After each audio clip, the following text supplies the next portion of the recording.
नमस्कार शेतकरी बांधवांनो, तर आता काही दिवसानं पेरणी होणार आहे. तर त्यासाठी आपण जी बाजारपेठेतून बियाणे आणणार आहोत सोयाबीनचं, तर त्यासाठी आपण बीज प्रक्रिया करून घेणे खूप गरजेचं आहे आणि आपल्या बियाची उगवण क्षमता तपासणं पण गरजेचं आहे. तर त्यासाठी शेतकरी बांधवांनो, आपण जी बॅग किंवा घरचं बियाणं ठेवलेलं आहे त्यामधील 100 दाणे आपण घेतलेले आहेत. तर शेतकरी बांधवांनो, आता ही 100 दाणे आपण याची उगवण क्षमता तपासणार आहोत. तर यासाठी आपण एक पोतं घेतलेलं आहे. तुम्ही पण उगवण क्षमता तपासा, त्यामुळे जे आपण बियाणे पेरणार आहोत किती उगवल याची आपल्याला माहिती होईल आणि आपला जी विनाकारण खर्च होणार आहे आणि जी आपलं बियाणं वाटोळ होणार आहे ती होणार नाही. तर त्यासाठी शेतकरी बांधवांनो, की आपण आता एक पोतं घेतलेलं आहे.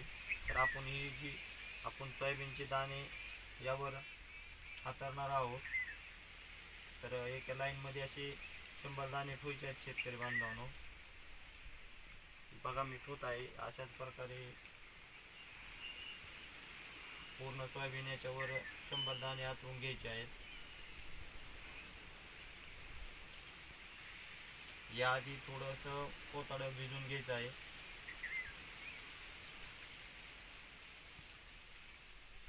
तर शेतकरी बांधवांनो, आपण जी सोयाबीन किंवा बाकी कोणतीही पीक करणार आहात, तूर असेल, तर पूर्ण याची बीज प्रक्रिया आणि बियाची उगवण क्षमता तपासून घ्या आणि पेरण्यापूर्वी एक कीटकनाशक एक बुरशीनाशक याला लावून घ्या.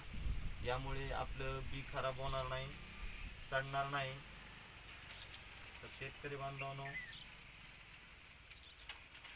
आपलं बी आतरायचं झालेलं आहे. यावर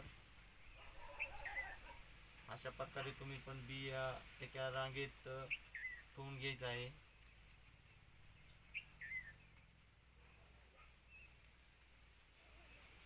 ठेवून घेतल्यानंतर यावर पाणी मारून घ्यायचं आहे. पूर्ण फुल पाणी मारून घ्यायचं आहे.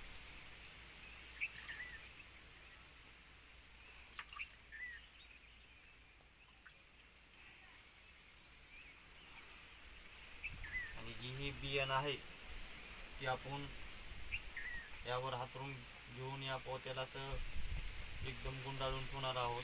पूर्ण ओलं केलेलं आहे हे पोतं. तर शेतकरी बांधवांनो, 2 ते 3 दिवसात आपल्याला बियाण्याची उगवण क्षमता कळते.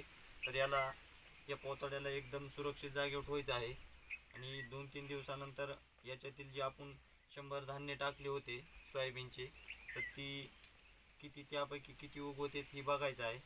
जर त्यापैकी 70च्या वरी जर बियाणं उगवलं याच्यातलं, तर हे पेरणी योग्य बियाणं आहे अशी समजा आणि बिंदास पेर करू शकता. पण त्यापेक्षा जर कमी बियाणं उगवलं तर तुम्ही या बियाण्याची शक्यतो पेर करू नका आणि केली तर जास्तीचं बियाणं वापरा. धन्यवाद शेतकरी बांधवांनो. सतीश ॲग्री यूट्यूबला लाईक करा.